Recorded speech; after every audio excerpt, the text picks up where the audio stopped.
ನಮಸ್ಕಾರ.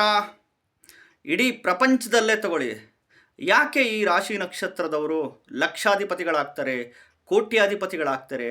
ಯಾಕೆ ಈ ರಾಶಿ ನಕ್ಷತ್ರದವರಿಗೆ ದುಡ್ಡಿನ ಸಮಸ್ಯೆ ಇರುತ್ತೆ, ಹಣಕಾಸಿನ ಸಮಸ್ಯೆ ಇರುತ್ತೆ, ಬಡವರು ಯಾಕಾಗಿರ್ತಾರೆ? ವಿಡಿಯೋ ಪೂರ್ತಿ ನೋಡ್ತಾ ಹೋಗಿ.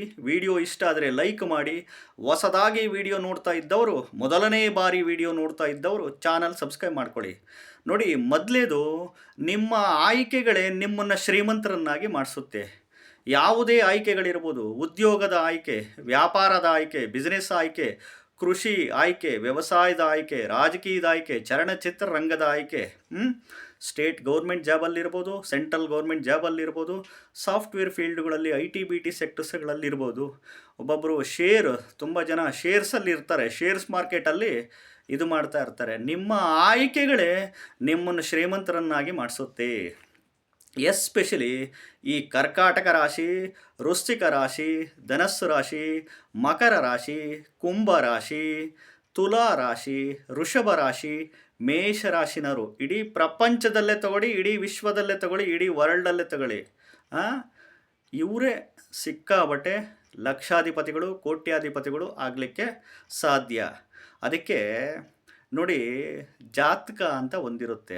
ಎಸ್ಪೆಷಲಿ ಯಾವುದೇ ಗ್ರಹದ ದಶಾಭುಕ್ತಿ ನಡೀಲಿ, ದಶಾಭುಕ್ತಿಗಳಲ್ಲಿ 2ನೇ ಮನೆ, 6ನೇ ಮನೆ, 7ನೇ ಮನೆ, 9ನೇ ಮನೆ, 10ನೇ ಮನೆ, 11ನೇ ಮನೆ, ಜೊತೆಗೆ 4ನೇ ಮನೆ ಬಂದಿದ್ದರೆ ಮಾತ್ರ ಲಕ್ಷಾಧಿಪತಿಗಳು, ಕೋಟ್ಯಾಧಿಪತಿಗಳು ಆಗಲಿಕ್ಕೆ ಸಾಧ್ಯ. ಇನ್ನು ಚೆನ್ನಾಗಿ ಓದಬೇಕು, ಕಷ್ಟಪಟ್ಟು ಓದಲೇಬೇಕು. ಇನ್ನು ಕಷ್ಟಪಟ್ಟು ಬೆವರು ಸುರಿಸಿ ಉದ್ಯೋಗ, ವ್ಯಾಪಾರ, ವ್ಯವಸಾಯ, ಕೃಷಿ ಮಾಡಲೇಬೇಕು. ಎಲ್ಲರ ಒಂದು ಧರ್ಮ. ಇನ್ನೊಂದು ಏನು ಗೊತ್ತಾ, ತಾತ ಅಜ್ಜಿದ ಆಸ್ತಿಗಳಿರಬೇಕು, ಪಿತ್ರಾರ್ಜಿತ ಆಸ್ತಿಗಳಿರಬೇಕು. ತಂದೆ ತಾಯಿ ಆಸ್ತಿಗಳಿದ್ದರೆ ಮಕ್ಕಳು ಇನ್ನೂ ಬೇಗ ಮುಂದೆ ಬಂದುಬಿಡ್ತಾರೆ. ಅರ್ಥ ಆಯ್ತಾ? ದೇವ್ರ ಆಶೀರ್ವಾದ ಅನ್ನೋದೊಂದು, ಭಗವಂತನ ಆಶೀರ್ವಾದ ಖಂಡಿತವಾಗ್ಲೂ ಇರಲೇಬೇಕು. ಯಾಕೆ ಅಂತಂದರೆ ಇವತ್ತು ಎಲ್ಲರೂ ಬಿಸ್ನೆಸ್ ಮಾಡಬೇಕು ಅಂತ ಹೋಗ್ತಾರೆ. ಎಲ್ಲರೂ ಬಿಸ್ನೆಸ್ ಮಾಡೋಣ, ವ್ಯಾಪಾರ ಮಾಡೋಣ, ಬೇಗ ಶ್ರೀಮಂತರಾಗ್ಬಿಡೋಣ ಅಂತ. ಇದು ಕಾಂಪಿಟೇಷನ್ ಕಾಲ, ತುಂಬ ಕಷ್ಟ. ಬಿಸ್ನೆಸ್ ಮಾಡೇ ಮುಂದೆ ಬರಬೇಕು. ಇವತ್ತು ಇಡೀ ಪ್ರಪಂಚದಲ್ಲಿ, ವಿಶ್ವದಲ್ಲಿ ಕೋಟ್ಯಾಧಿಪತಿಗಳು ನೂರಾರು ಕೋಟಿ, ಸಾವಿರಾರು ಕೋಟಿಗಳು ಗಳಿಸಿದ್ದಾರೆ ಅಂತಂದರೆ ಅದು ಬಿಸ್ನೆಸ್ಸಿಂದ ಮಾತ್ರ, ವ್ಯಾಪಾರದಿಂದ ಮಾತ್ರ.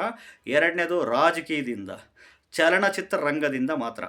ಯಾಕೆಂದರೆ ಅಷ್ಟು ಬೇಗ ಶ್ರೀಮಂತರಾಗಬೇಕು ಅಂತಂದರೆ ಇದೇ ಆಯ್ಕೆಗಳು ಮಾಡ್ಕೊಬೇಕು. ಅದಕ್ಕೆ ನಿಮ್ಮ ಆಯ್ಕೆಗಳೇ ನಿಮ್ಮನ್ನು ಶ್ರೀಮಂತರನ್ನಾಗಿ ಮಾಡಿಸುತ್ತೆ.